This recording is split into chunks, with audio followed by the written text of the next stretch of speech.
Hello friends, இன்றைக்கி ஒரு mini vlog பார்க்கலாமா?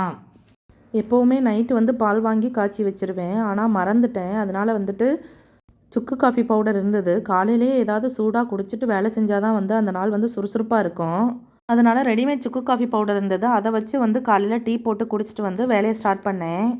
செம்ம குளிர் வேறையா, அதில் வந்து நம்ம டீ குடிக்காமல் எப்படின்னு சொல்லிட்டு டீயை போட்டு குடிச்சிட்டு லஞ்ச் ரெடி பண்ண ஸ்டார்ட் பண்ணிட்டேன். எப்போவுமே வந்து கிச்சன் விண்டோ திறந்து வச்சுட்டுருவேன் காலையில் எழுந்ததுமே. ஆனால் வந்துட்டு இப்போல்லாம் செம்ம குளிர். ஒரு 8 மணிக்கு மேலே தான் வந்து ஓப்பன் பண்ணுற மாதிரியே இருக்குது.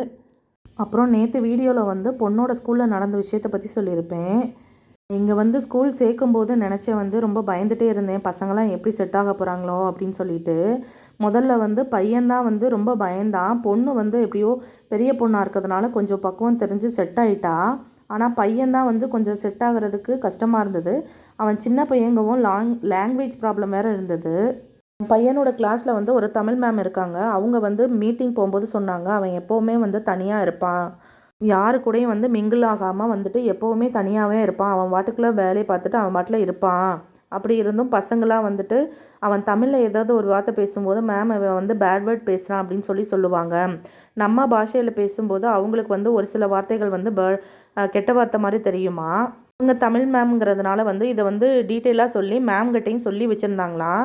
இந்த மாதிரி எங்கள் லாங்குவேஜில் வந்து இது மாறி இருக்கும் அப்படின்னு சொல்லிட்டு. அப்புறம் வந்து கொஞ்சம் கொஞ்சமாக கற்றுக்க ஆரம்பிச்சிட்டான். இப்போ வந்து சரளமாக ஹிந்தி பேச ஆரம்பிச்சிட்டான். என் பையனா இது அப்படின்னு சொல்லிட்டு 6 மாதத்துலேயே அவன் வந்துட்டு கற்றுக்க ஆரம்பிச்சிட்டான்.